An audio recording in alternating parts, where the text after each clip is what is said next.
금융투자업계는 올 하반기 중 ETF 100조 원 시대가 열릴 것으로 보고 있습니다. 이경준 미래에셋자산운용본부장 역시 ETF의 꾸준한 성장을 예상하면서 미국과 중국 간 반도체 경쟁과 인도 시장에 주목할 것을 제안했습니다. 이 글로벌 공급망 재조정이라고 하는 거대한 담론이 지금 세계 경제에서 일어나고 있습니다. 그동안에 이제 중국이 담당했던 세계의 공장의 역할, 이 역할을 지금 미국 주도로 이거를 이제 재편하려는 그런 모습들을 보여주고 있는데요. 그 인도 같은 경우에는 자체적으로도 큰 내수 시장을 갖고 있을 뿐만 아니라 그 굉장히 잘 훈련된 교육 인력들이 시장에 존재하고 있기 때문에 향후에 중국의 역할을 대체할 수 있다, 이렇게 평가를 받고 있고요. 미국 S&P 500의 25% 상당 부분을 이제 미국 빅테크 기업을 가지고 있습니다.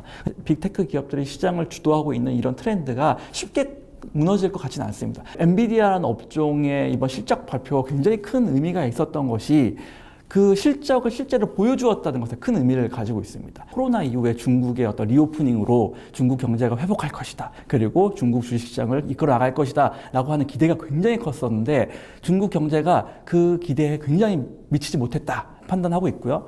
일본 주식시장의 경우에는 글로벌 주요 국가 중에서 유일하게 금리를 올리지 않고 금융 완화 정책을 시행하고 있는 유일한 국가이기 때문에 굉장히 투자 환경이 우호적이다라고 투자자들이 판단하고 있는 것 같습니다. 2차 전지의 상승이 계속 이어질 것 같고요. 아마 일시적으로 좀 쉬어가는 모습이 있을 수 있다. 엔비디아의 어떤 실적으로 확인된 반도체 업종 위주의 어떤 시장 상승이 되지 않을까라고 보여지고 있고요. 시장 금리가 많이 내려서 더 이상 국채권 ETF에 대한 어떤 매력도가 많이 떨어져 가고 있는 그런 상황이다라고 볼 수 있을 것 같아요. 제가 봤을 때 월배당 ETF에 투자자들이 더 많은 관심을 가지게 될 것이다라고 생각을 합니다. 혁신에 기반한 기업의 어떤 성장이 투자 수익의 가장 중요한 원천이다라고 하는 게 이제 가장 저희 중요한 이제 철학일 것 같고요. 지금 글로벌 주식 시장이 구조적으로 일부 빅테크 기업들이 주도하고 있는 주식시장인 것 같고요.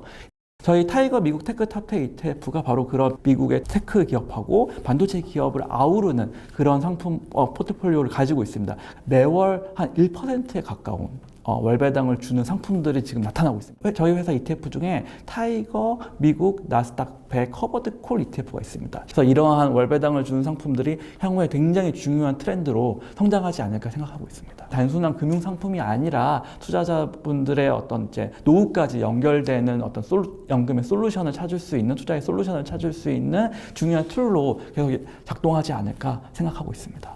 투자자들에게 적시에 제공해서 투자자들한테 가장 사랑받고 가장 신뢰받는 어떤 ETF 브랜드가 될 수 있도록 최선을 다하도록 하겠습니다.